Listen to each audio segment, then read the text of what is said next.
ইবাদুর রহমানের বান্দা কারা বলেন তো? ইবাদুর রহমান কারা? জোরে বলেন। ইবাদুর রহমান অর্থাৎ রহমানের বান্দা কারা? আলোচনার বিষয় কি? রহমানের বান্দা আর ইবাদুর রহমান হলো কারা?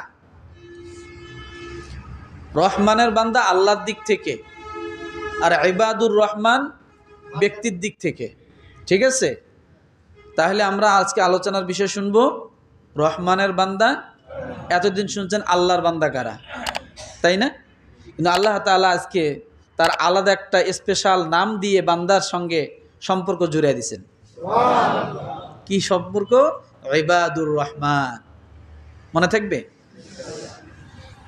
আল্লাহ পাক রব্বুল আলামিন বলেন, وعباد الرحمن الذين يمشون على الأرض هونا وإذا خاطبهم الجاهلون قالوا سلاما। একটু বাড়ায় দাও তো, গলা টানতেছে। রব্বুল আলামিন ডাক দিয়ে বলেন, ও দুনিয়ার মানুষ, তোমরা যদি রহমানের বান্দা হতে চাও। কার বান্দা? রহমান শব্দ আল্লাহ কেন ব্যবহার করলেন? কারণ আল্লাহ পাকের যতগুলো নাম আছে তার মধ্যে রব্বুল আলামিন রহমান নামটা এমন ভাবে উল্লেখ করেন যার ভিতরে দুনিয়া আখিরাতের সব কিছু আল্লাহ তাআলার রহমান হিসাবে পাওয়া যায়। রহমান কেমন, মানে রহমান কাকে বলে এটা বুঝাচ্ছি। রহমান হলো তিনি যিনি তার পক্ষে যে কাজ করে তাকেও খাওয়ান, তার বিপক্ষে যে কাজ করে তাকেও খাওয়ান। তার নাম কি? বোঝেন? মানে রহমানটা কেমন? তার সাথে যে বন্ধুত্ব করে তাকেও খাওয়ান, তার সঙ্গে যে শত্রুতা করে তাকেও খাওয়ান। তার নাম কি? রহমান। মনে থাকবে? বলেন তো রহমান কে? মুখ খুলে বলেন। তার সঙ্গে যিনি বন্ধুত্ব করে তাকেও খাওয়ান, তার সঙ্গে যিনি শত্রুতা করেন।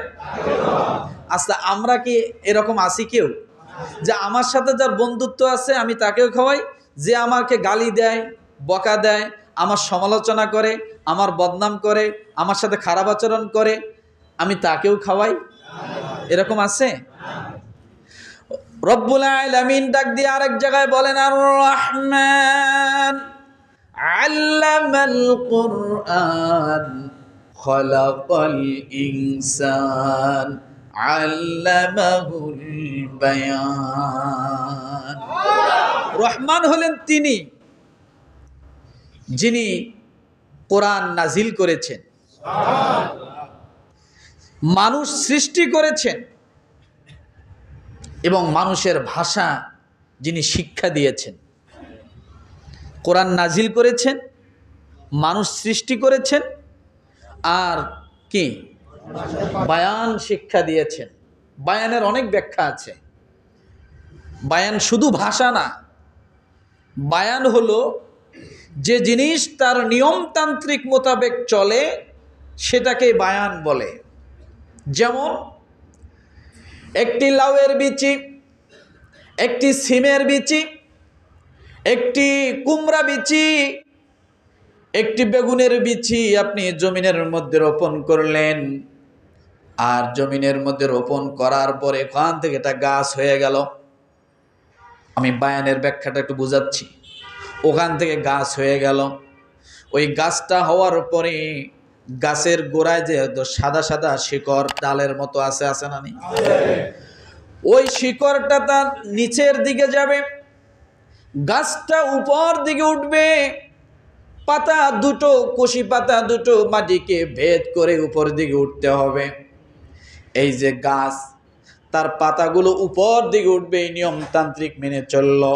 শিকড় কখনো উপর দিকে আসে না, শিকড় সবসময় মাটির নিচের দিকে যায়। এই শিক্ষা যে আল্লাহ দিয়েছেন তাকেই বলে রহমান। বোঝেন কথাটা? শিকড় যদি চিন্তা করে আমি আর মাটির নিচে যাব না, আমার 7 জন অপর প্রান্ত থেকে উপর দিকে উঠতেছে, আমি কেন নিচের দিকে যাব? আমিও একটু উপর দিকে যাই। গাছ বাঁচবে? কথা বলেন, গাছ বাঁচবে না। আর গাছ যদি বলে যে না আমি উপর দিকে যাব কেন, উপরে ঝড় ঝামেলা আছে, গরু আছে, ছাগল আছে, খায় ফেলবে আমাকে, আমি উপর দিকে যাব না, আমি নিচের দিকে যাই, বলেন তো কতক্ষণ যেতে পারবে? পারবে? কি হবে? পয়সা যাবে, নষ্ট হয়ে যাবে, ভেঙে যাবে। এই জন্য রব্বুল আলামিন বলেন আমি হলাম সেই রহমান যার যেটা যখন যা প্রয়োজন আমি আল্লাহ তখন সেইভাবে নিয়মতান্ত্রিকের মোতাবেক তাকে পরিচালিত করি, সেটাই হলো রহমান। যদি তা না হতো আল্লাহ শত্রুকে খাওয়াতেন না, কারণ তাকে জীবিত রাখা এটা কার জিম্মা? আল্লাহ। তাকে হায়াত দেওয়ার কার জিম্মা? তাকে বাঁচিয়ে রাখা কার জিম্মা? আল্লাহর জিম্মা। সে শত্রুতা করুক আর খারাপ কিছু করুক, আল্লাহর ওয়াদা হলো আমি তাকে জীবিত রাখবো তার নির্ধারিত সময় পর্যন্ত।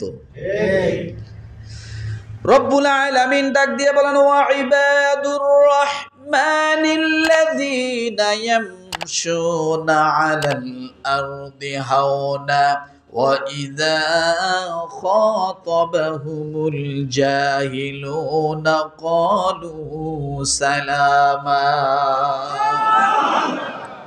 রব্বুল আলামিন বলেন ইবাদুর রহমান কারা? রহমানের বান্দা কারা? তার কোয়ালিটি কি হবে? রব্বুল আলামিন ডাক দিয়ে বলেন ও দুনিয়ার মানুষ, অবিশ্বাস্য করুণাময় এবং ভালোবাসাময় সত্তার বান্দা কারা হবে? ইমানদারকে আল্লাহর বান্দা হিসাবে অবস্থিত করা যায়, কিন্তু রহমানের বান্দা হবে কারা?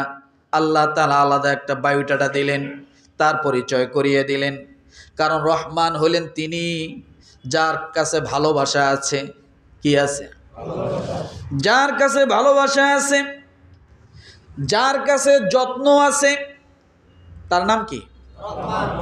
যার কাছে করুণা এবং দয়া রয়েছে, এই 3টা জিনিসের সমন্বয়ের নাম হলো রহমান। রহমানের প্রথম ব্যাখ্যা হলো তার ভালোবাসা থাকতে হবে, এরপরে তার যত্ন থাকতে হবে। কারণ আল্লাহর যদি যত্ন না থাকতো মায়ের পেটে মানুষ হতে পারতাম না। আল্লাহর যদি যত্ন না থাকতো দুনিয়ার জমিনে আসার 6 মাস আগে আল্লাহ মায়ের স্তন আমার জন্য দুধ দিতেন না। আল্লাহর যদি মায়া যত্ন না থাকতো আমার মতো মানুষটাকে আল্লাহ তাআলা 6 মাস পরে শক্ত খাবারের দাব দিতেন না। আল্লাহ যত্ন করে করে মানুষকে আল্লাহ তাআলা বানিয়েছেন। সাধারণ আপনি যদি একটা বিড়াল বাসায় পোষেন, ছোট্ট একটা বাচ্চাকে, বিড়ালের বাচ্চাটাকে অনেক যত্ন করতে হয়। আপনি যদি মুরগি পালেন, দেখবেন মুরগির ছোট ছোট বাচ্চার যদি একটা পা ভেঙে যায়, আপনার ভিতরে যদি সামান্যতম মায়া থাকে, দয়া থাকে, দেখবেন ওই মুরগির বাচ্চার জন্য মানুষটা আফসোস করে। করে কি করে না? ওকে আলাদা যত্ন করে, ওর জন্য আলাদা ট্রিটমেন্টের ব্যবস্থা করে। আল্লাহ তাআলা ডাক দিয়ে বলে বান্দারে আমি সেই রহমান, আমি আল্লাহ তাআলা মায়ের পেট থেকে জন্ম দিয়ে মায়ের পেট থেকে লালিত পালিত করে আমি আল্লাহ তোমাকে বড় করলাম। কেমন করে আমি রহমান হলাম দেখো। তুমি মায়ের পেটের মধ্যে হা করতে পারবা না, হা করলে মায়ের রক্তগুলো তোমার বুকের ভিতরে চলে যাবে। নিঃশ্বাস নিতে পারবা না, নিঃশ্বাস টান দিলে মায়ের রক্তগুলো তোমার নাকের ভিতর দিয়ে চলে যাবে। এই জন্য নিঃশ্বাসকে বন্ধ করে দিয়েছে, মায়ের পেটের মধ্যে তোমার নিঃশ্বাস ছিল না।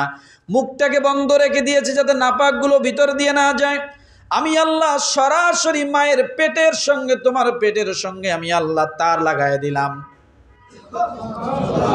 কি করলাম? পেটের সঙ্গে পেটের তোমার তার লাগায় দিলাম, নাভির সঙ্গে নাভি তার লাগায় দিলাম। এবার তোমার মা যা খায় ওখান থেকে খাদ্যটা সাপ্লাই হয়ে সরাসরি পেটে যায়, মুখ দিয়ে নয়। কোন দিক দিয়ে নয়? মুখ দিয়ে নয়, পেটের সঙ্গে যায়। ওই পেট থেকে আমি আল্লাহ তাআলা তোমাকে ওই খাদ্য দিয়ে বড় বানাইলাম মায়ের পেটের মধ্যে। আমি আল্লাহ যে ব্যবস্থা করলাম, তোমাকে পবিত্র রাখলাম, আমি হলাম সেই রহমান। ও মুসলমান, আল্লাহ তাআলা বলেন সেই রহমানের বান্দা কারা? ওই রহমানের বান্দা হতে গেলে তার কি কি গুণ লাগবে?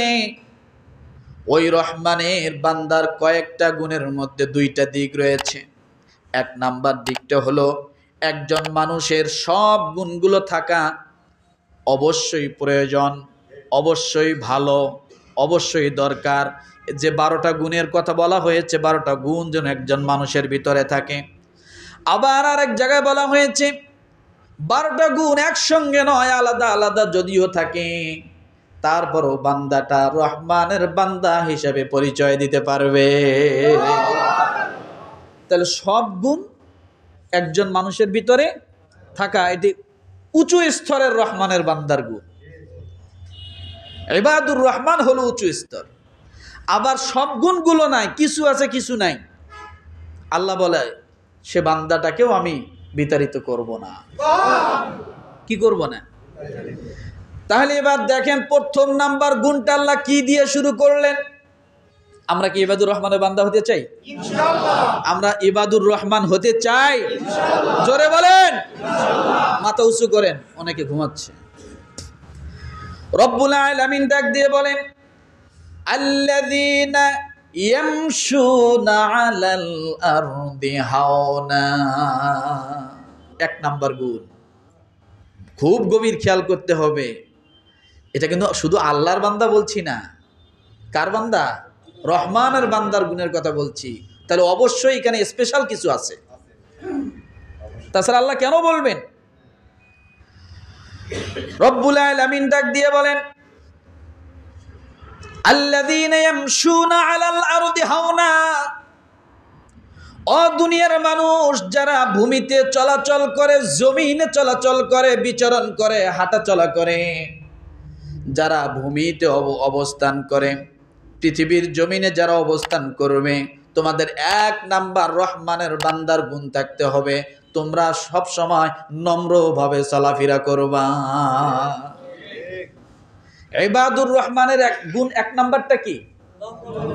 সকলকেই বলতে হবে, সকলকেই বলতে হবে, নম্রভাবে চলাফেরা করা। দেখেন তো, এই ইবাদুর রহমান, রহমানের বান্দার গুণের ক্ষেত্রে আল্লাহ সর্বপ্রথম কি নামাজ আনছেন? রোজা আনছেন? যাকাত আনছেন? হজ আনছেন? কি আনলেন? নম্রভাবে চলাফেরা করা। বুঝতে হবে কথা, আলোচনাগুলো। এক নম্বরে আল্লাহ এটাই বুঝাচ্ছেন যে তুমি যদি রহমানের বান্দা হতে চাও, তাহলে দুনিয়ার মানুষের সঙ্গে আগে নম্রতা অবলম্বন করো। আল্লাহ মানুষের কথা বললেন, দুনিয়ার মানুষের সাথে কি করো? নম্রতা অবলম্বন করো। কেন করো এটা পরে বলবো, এটারও একটা কারণ আছে। রব্বুল আলামিন ডাক দিয়ে বলেন, যে ব্যক্তি সবখানে সবার সাথে নম্রভাবে চলে, নম্রভাবে কথা বলে, অহংকার করে না, এবং অহংকার তার ভিতর থেকে প্রকাশ পায় না, আল্লাহ বলেন এমন যদি কোনো মানুষ থাকে, তাহলে অবশ্যই তারা হবে আমার বান্দা, রহমানের বান্দা। নম্রতা শুধু মানুষের ক্ষেত্রেই নয়, নম্রতা পশু পাখির ক্ষেত্রেও হতে পারে,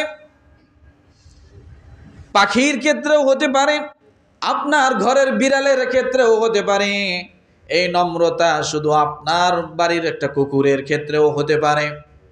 অর্থাৎ পৃথিবীর জমিনে যারাই বসবাস করে সকলের সাথে একটা নম্র অবস্থায় চলা। নাকি মানুষের সাথে নম্র? বাড়ির বিড়ালটাকে দিলেন একটা কষা মায়ের, হবে? কুকুরটা সামনে পড়েছে, খাবার দেন না কিন্তু মারতেছেন, গরম পানি ঢেলে দিচ্ছেন গায়ের মধ্যে, এমন হয় কি হয় না? আল্লাহ বলেন সমস্ত প্রাণীকুলের সঙ্গে মানুষটা রহম করবে, রহম হবে। যদি এরকম কোনো মানুষ হয়, আল্লাহ বলেন ওই মানুষটা হবে আমি রহমানের বান্দা। অহংকার মানুষের আছে না নাই? অহংকার বাস করে কোথায়? দিলে, অন্তরে, আছে না নাই? কিন্তু এই অহংকার শুধু মানুষ দেখায় না, অহংকার মানুষের বিভিন্নভাবে প্রকাশ পায়।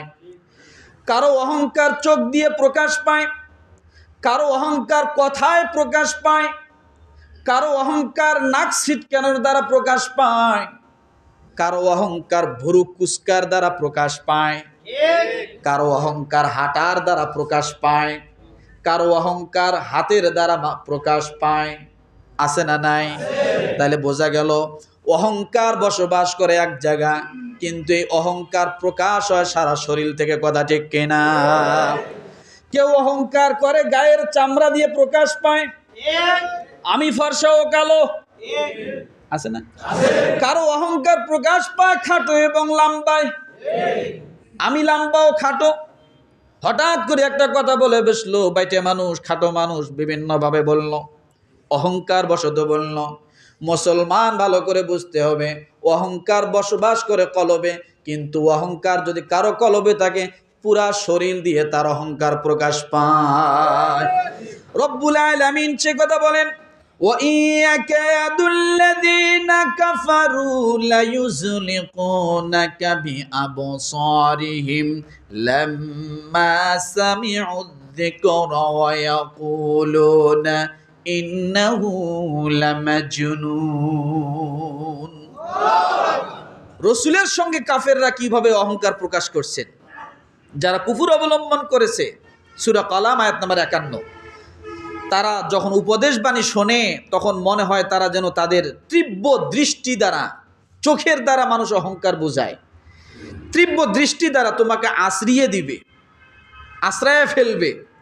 তোমাকে মনে হয় এমন দৃষ্টিতে তাকাচ্ছে, তোমাকে মনে হয় জ্বালিয়ে পুড়িয়ে খেয়ে যাবে, এমনভাবে তারা তোমার দিকে তাকাচ্ছে। এবং তারা বলে এই ব্যক্তি তো পাগল। মানে অহংকার বশত আমরা বলি না, কারো যদি একটা কথা আমাদের পছন্দ না হয়, পাগল জানি কোথায়, আছে না? মানে এই যে অহংকার বশত,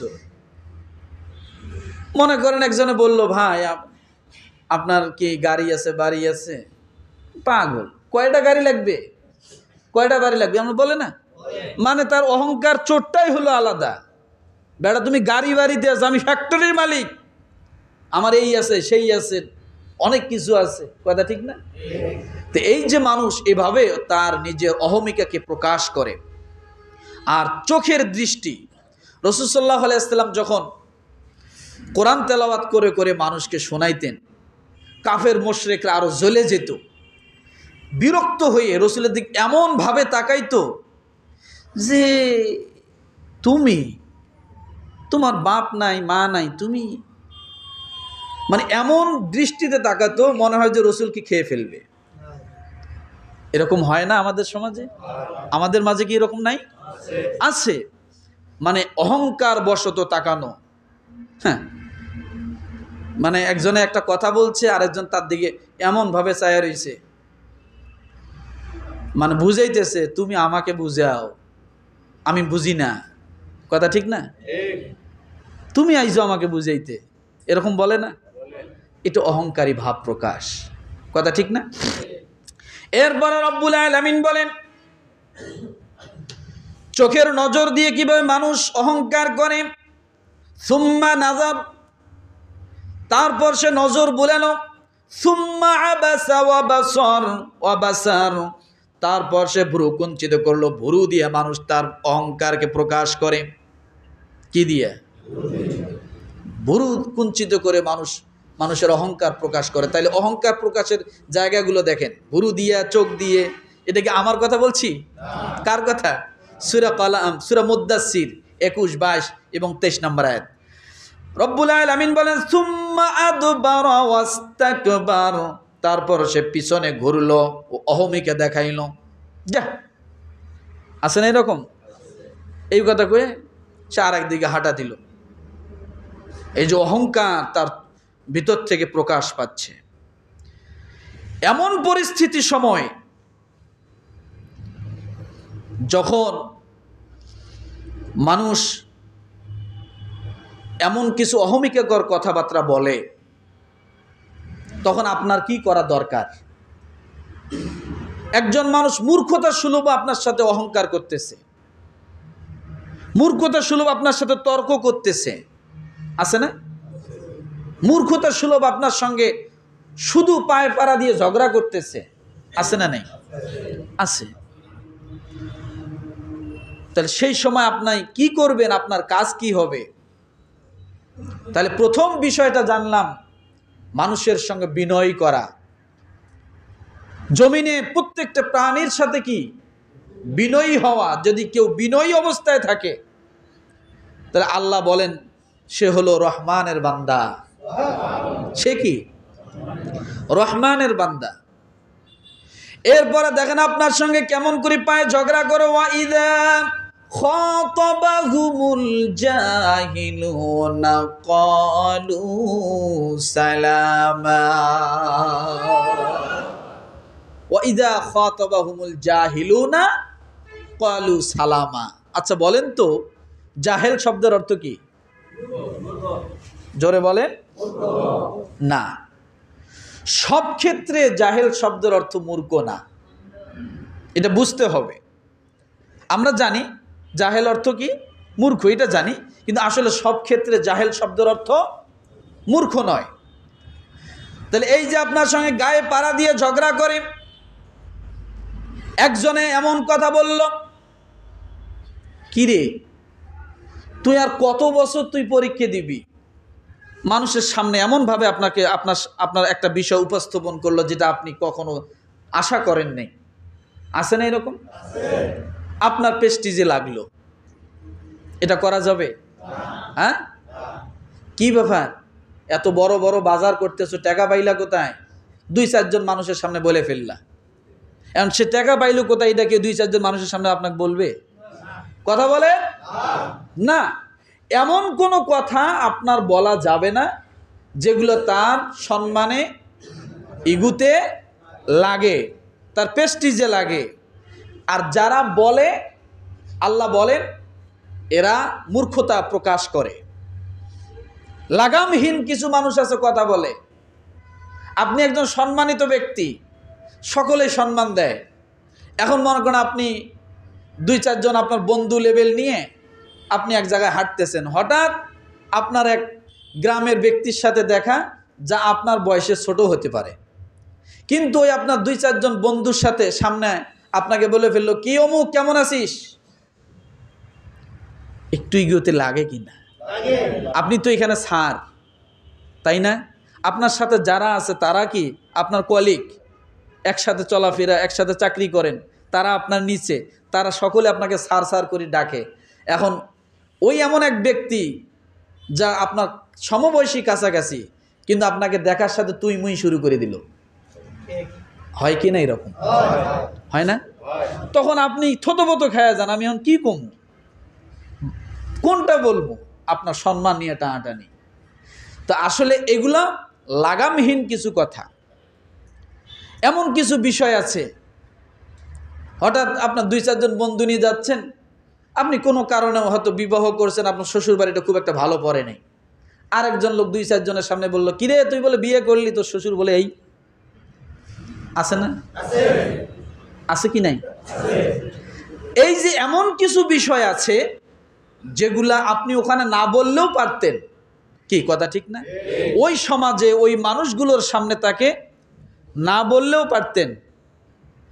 শীতকাল আসছে, ভালো একটা কোটমোট কিনছে, বা কেউ হয়তো তাকে গিফট করছে।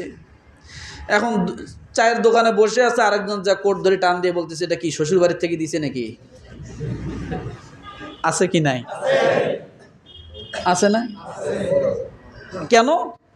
তাহলে এই যে কিছু মানুষের আচার ব্যবহার, এগুলা লাগামহীন কিনা? লাগামহীন না? এটা তো সে না করলেও পারত। চা খাইতে বসছে, এখন বলতেছে জীবনে চা কিনে খায় না, এখন আইছে চা কিনে খাইতে। কে এরকম অনেক ধরনের কিছু কথা আমাদের সমাজে কিছু মানুষের আচার ব্যবহার আছে না? নাই? আছে। কিন্তু আল্লাহ তাআলা বলে যে এগুলা মূর্খ সুলভ। ওয়াইদা খাতাবাহুমুল জাহিলুনা ক্বালু সালামা। যখন এমন পরিস্থিতি হয়ে যাবে, গ্রামের মানুষ আসছে, হয়তো আপনাকে আপনার সম্মান সম্পর্কে জানে না, অথবা আপনার গ্রামের মানুষ লাগবে না, এমন কিছু মানুষ আছে তার মুখের ভাষা সব সময় ব্যালেন্স ছাড়া, আছে না নাই? কথা বললে গালি দেয়, কথা বললে কটূক্তি করে, কথা বললে একটা খারাপ ভাষায় কথা বলে, তার অহংকার তার সব সময় তার ভিতরে। আল্লাহ রাব্বুল আলামিন বলেন, নিয়ন্ত্রণহীন, লাগামহীন, অসতর্কতামূলক যে কথায় মানুষকে নিজেকে অপমান বোধ করে, এমন পরিস্থিতি যদি তোমার সামনে চলে আসে, তুমি তখন বলবা ক্বালু সালামা। কি বলবে? ক্বালু সালামা, ক্ষান্ত। ভাই আপনার প্রতি আল্লাহ শান্তি বর্ষিত হোক, আমি আর কথা বাড়াবো না, আমি কি পিছনে চলে গেলাম।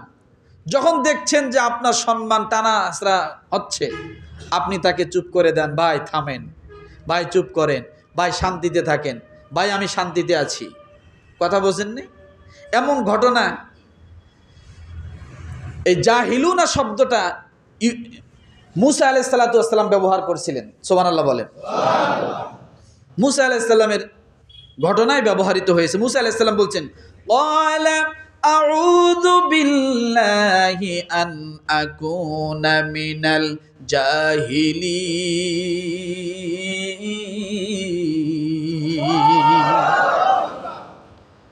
মুসা আলাইহিস সালাম বলতেছেন, আমি অজ্ঞদের অন্তর্ভুক্ত হওয়া থেকে আল্লাহর কাছে পানা চাই। এখন জাহেল শব্দের অর্থ আপনারা কিছুক্ষণ আগে বলছেন মূর্খ। বলেন তো মুসা আলাইহিস সালাম কি মূর্খ ছিলেন? তো তিনি তো নিজের দিকেই এই ভাষাটা ব্যবহার করলেন, ক্বালা আউযু বিল্লাহি আন আকুনা মিনাল জাহিলিন। আমি অজ্ঞদের থেকে আল্লাহর কাছে কি চাচ্ছি? পানা চাচ্ছি। কেন এই কথাটা বলছিলেন জানেন?